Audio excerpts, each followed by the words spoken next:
Royal Enfield's lineup today is stronger and more diverse than ever. You've got lightweight 350 cubic centimeter singles.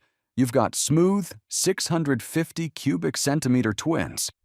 You've got cruisers, roadsters, cafe racers, heritage icons. And the real problem isn't that any of them are bad. It's that they're all good in different ways. So how do you choose? Today, we're ranking every major Royal Enfield from number 7 all the way to number 1. And let me be very clear before we start. This is not about tearing any motorcycle down. Every bike on this list is a solid machine. This ranking is based on real-world usability, versatility, performance relative to price, beginner accessibility, long-term ownership practicality. By the end of this video, you should have clarity, not confusion. And if you appreciate detailed, honest breakdowns like this, hit like and subscribe. It helps more than you think. Now let's begin. Number 7, Continental GT 650. Let's start with the most niche machine in the lineup. The Continental GT 650 is powered by Royal Enfield's 648 cubic centimeter parallel twin engine, producing around 47 horsepower and 52 Newton-meters of torque.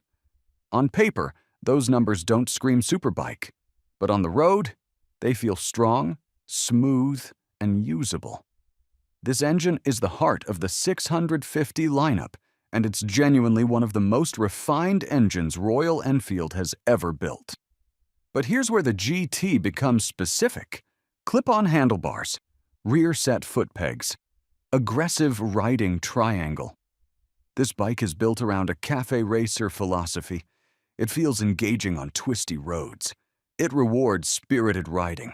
It looks absolutely stunning from every angle. But ask yourself this: are you riding twisty roads every day? In heavy city traffic, that forward-leaning posture can become tiring. On longer highway rides, wrist pressure builds up. For some riders, that's part of the charm. For others, it becomes a limitation. The GT 650 is fantastic, but it's focused, and that's why it sits at number 7. Number 6, Bullet 350. The Bullet 350 is Royal Enfield's legacy machine. It carries decades of history. Now powered by the modern 349 cubic centimeter J-Series engine, producing about 20.2 horsepower and 27 Newton-meters of torque, it's smoother and more refined than older Bullet generations. But emotionally, it still feels traditional. When you ride the Bullet, you're not chasing performance numbers. You're chasing feeling. The riding posture is upright. The throttle response is predictable. The power delivery is calm and linear. It's not quick, but it's steady. The reason it ranks 6th isn't because it lacks quality. It's because the classic 350 offers similar mechanical performance with broader appeal and slightly more refinement. If you value heritage above everything else, the Bullet might be your number 1. But for overall versatility, it's slightly more specialized. Number 5, Super Meteor 650. Now let's talk about the Super Meteor 650, Royal Enfield's modern cruiser. Powered by the 648 cubic centimeter parallel twin, producing around 47 horsepower and 52 Newton-meters of torque, this bike delivers smooth, usable power across the rev range. But numbers alone don't explain this motorcycle. The Super Meteor weighs approximately 241 kilograms wet. And yes, that's heavy. But here's what that weight does. At highway speeds, it creates stability. When you're cruising at 100 to 120 kilometers per hour, the bike feels planted and confident. It doesn't feel nervous. It doesn't feel twitchy. The 740mm low seat height gives shorter riders strong confidence at stops. You sit low. You feel in control. The forward-set foot pegs create a relaxed cruiser posture, but this is important. Cruiser ergonomics don't work for everyone. Some riders love stretching their legs forward. Others prefer a neutral posture for longer rides. The Super Meteor is excellent for highway cruising, weekend long rides, riders who prioritize comfort over agility, riders who value strong road presence. But if you ride mostly in tight city traffic, that 241 kilograms becomes noticeable. It's not difficult, but it demands more effort in U-turns and slow maneuvering. This bike isn't about speed. It's about presence. It's about calm, relaxed riding. And for the right rider, it's brilliant. Number 4. Meteor 350. The Meteor 350 might actually be one of the smartest motorcycles in this entire lineup. It uses the same 349 cubic centimeter J-series engine, producing around 20.2 horsepower and 27 newton meters of torque. And while that may not sound like much, the delivery is smooth and extremely beginner-friendly. This bike doesn't intimidate. It builds confidence.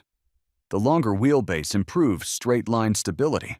The relaxed handlebars reduce wrist pressure. The low center of gravity makes it approachable. For new riders entering the 350 cubic centimeters category, the Meteor makes a lot of sense. It's forgiving. Throttle inputs are predictable. Brakes are manageable.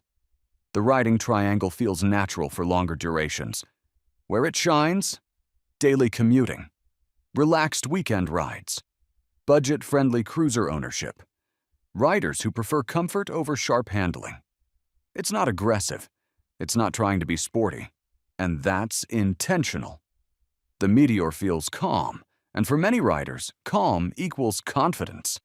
If you want affordable cruising without stepping into 650 territory, this is a very strong choice.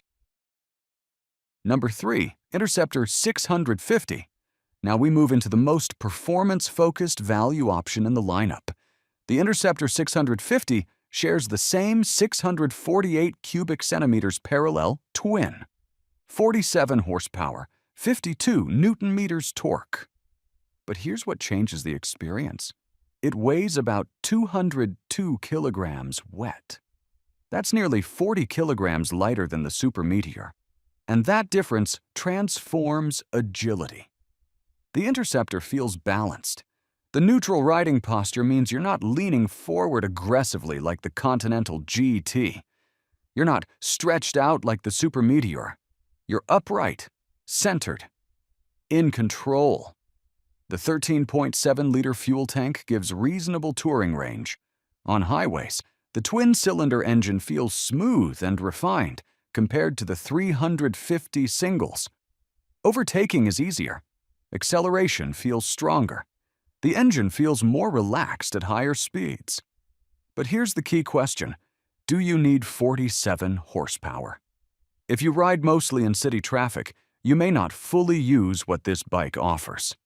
However, for riders upgrading from 350 cubic centimeter machines, the Interceptor feels like a significant step up, without becoming overwhelming. It's probably the best balance of performance and price in the entire lineup. If you want power, versatility, and modern refinement, this is where Royal Enfield shines. Number 2. Hunter 350. The Hunter 350 represents modern urban motorcycling done right.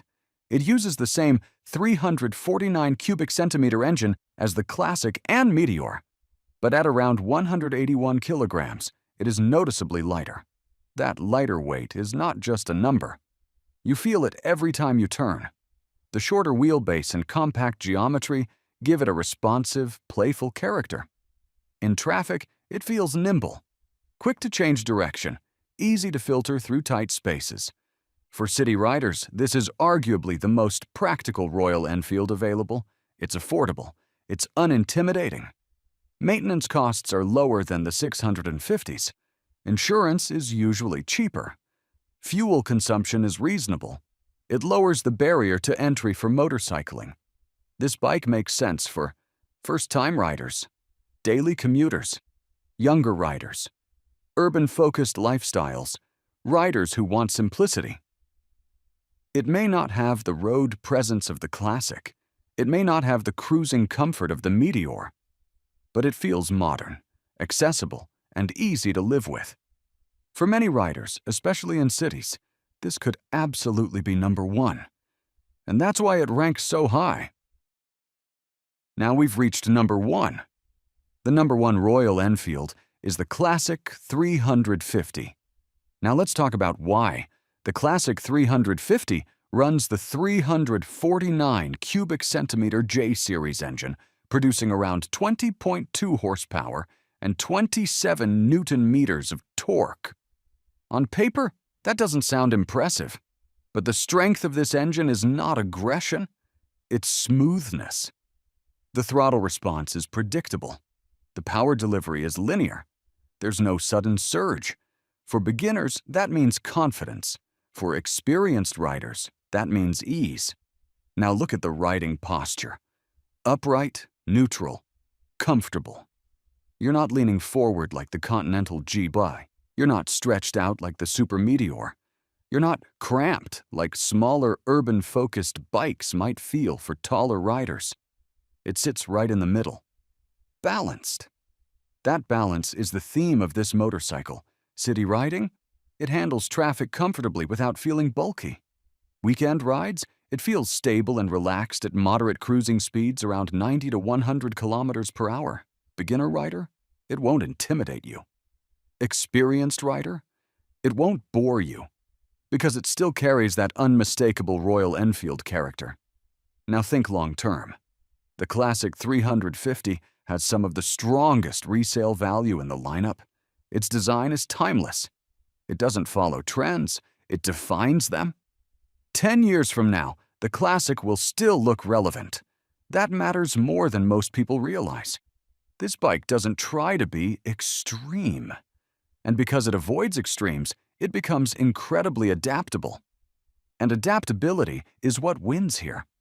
If you could only choose one Royal Enfield to handle daily commuting, relaxed weekend rides, and long-term ownership without overthinking your choice, the Classic 350 is the safest, smartest answer for the largest number of riders. Now that doesn't mean it's everyone's number one. If you ride 90% city traffic, the Hunter might make more sense. If you crave twin-cylinder performance, the Interceptor may win for you. But for overall balance, emotion, usability, accessibility, and heritage, the Classic 350 earns the crown. Now I'm genuinely curious. Do you agree with this number one? Or would you put the Hunter at the top? Or maybe the Interceptor? Drop your personal ranking in the comments. Let's see how you would order them. Because at the end of the day, the best Royal Enfield isn't about specs. It's about fit. Thanks for watching, and I'll see you in the next one. And don't forget to like the video and subscribe to the channel.